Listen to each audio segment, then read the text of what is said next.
3 flat kicker. It kicks the top of flat closed. This is the plow. It closes the leading minor flap. These bars, just like those bars down there, roll the flaps together, and then the tape head takes them. Okay. The adjustments for that is here. That's the width of your side belts. The side belts is what brings the box in. They're motorized. That's the width, and you've got the height of the head. They're all done in inches, 6.35. This is actually 6.25 box. I've lifted a little bit to give it a little bit room. Width rise is 9.5. I've got it 9.4 because I want it to squeeze a little bit to get a hold of it. So that's how that works. And this is like the other ones they have. Yep. But the difference is they have this low detector for the tape. That's what I was going to cover next. Yeah, we've got low tape, no tape detection on these machines. Oh, okay. It's pretty much the only difference, here, right? All right.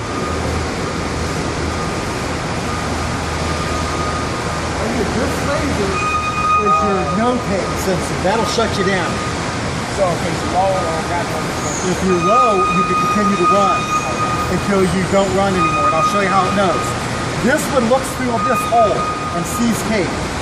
As it no longer sees tape, it says you got low tape, but it continues to run. Why? Because this keeps seeing this go around as you tape. Once this stops going around as you're taping, it knows you're out of tape. It shuts you down. Now, faults that can occur with this. Number one, if this is too loose and freewheels after the tape gets in the box and freewheels too many counts, it will believe that the tape has pulled clean out of the box, out of the machine, and it's headed down the conveyor, and it will shut you down, even though it didn't happen. So you want to make sure you don't get crazy loose on this. You know, whenever it stops taping, you want it to stop turning. Within one, keep some drag on it. Exactly. Don't have to be heavy duty, just so you can't spin it. Okay? The other things it says is, it sees, the photo eye sees a box come in, says, I got a box. It sees the box is taken, I got a box. It sees the box start to take, it expects that to turn at so many counts.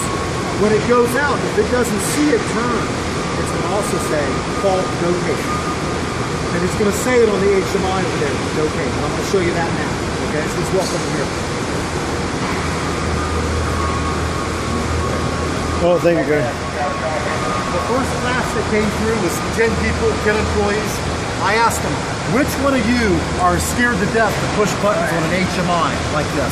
And this little girl goes, me. I said, good, come here, we might get in there. The first one. Exactly. I said, what you have to understand about the Combi screens, anything in orange will not hurt anything. It just takes you to screens. You're not changing anything. Okay? You have logins. You're both maintenance, right? Okay. You have permission then to have the passwords, so I'm going to give them to you. Okay? They're real easy to remember, but you can write them down if you want. Okay. You have 2 logins with 2 different permissions. Login 1, we sometimes give to operators because they need sort of access. Right. Login 2, we give to maintenance. Login 1 is the number 1 as the username. It's the number 1. And the password is 5 ones. 11111. 5 ones. Login 2 is number 2 as the username. And the password is 9333. Okay, and I'll show you. Log in. Username 1. Enter. Password 11111. Enter. Log in. Now you're logged in. You don't know that you're logged in, but I'll show you how you can tell. If you hit recipe edit, you've got numbers and stuff you can play with. They don't. They don't have that access. Okay? Log out. Okay? You can tell on our screens you pushed it because it lights up around the edge. So highlight. Right. So now, if I want to log in as user 2, enter, 9333, enter, log in. So you can do either one or 2. Right.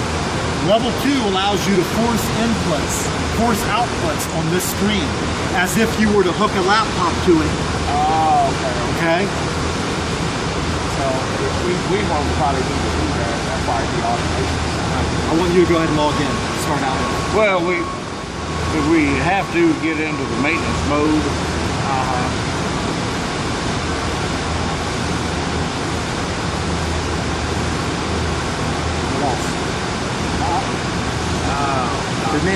You're logged in, okay? Now, we're gonna go through the screens one at a time. They're very self-explanatory, easily understood, but you're gonna run it, okay? So right now you're at main, go back to main screen. Okay, this is your main screen. This is what's up when you're running generally, unless someone's looking at something, okay? Warning, no control power. Well, because it hasn't been reset yet. We do not have power on our servos until you hit reset. So it's important to understand that when you start and stop our machines, there's a timing involved, and I'll show you what I mean. You got the E-stop. You want to reset the machine. 1, 2, 3, 4, 5. Reset. 1, 2, 3, 4, 5. Start. Why? Because when I pull that E-stop out and I hit reset, it takes time for the servos to come alive and the soft start to air up. Because we don't put all air pressure on the machine at once. We bring it in a little bit and it slowly builds until it's full pressure, 80 psi. That way stuff doesn't slam, okay? So, we're on the machine. Now, I open the door. Main trip, door 1, interlock. This door's open. You gotta close it, okay? You close it, it goes away. It still says no control. Well, when I open the door, I killed the control panel. So we gotta bring the control panel back, okay? Go ahead and hit the E-stop. You should E-stop. I always do. This doesn't matter a habit. I always use it. It's really no different than pushing the door shut. Go ahead and twist it. Always do it. Now, easy. Okay. Now, I was showing the other guys this. We replaced so many of these a year it'll blow your mind. All you got to do is twist it. You don't have to pull. A lot of people try to pull and we end up pulling them out of the gap. Just a little twist. Okay. So then reset the machine. Okay. Where's reset now? Stop. Okay. Now, none of these do anything. It's just listen. Let's just right. Just to look at it. Okay. Now. Clean screen, you hit it, you can wipe the screen and nothing happens if you push any of these buttons. Screen overview, it's a picture of the line. That doesn't do a whole lot for me. Okay, so we're gonna go back. Really bored. Call for case.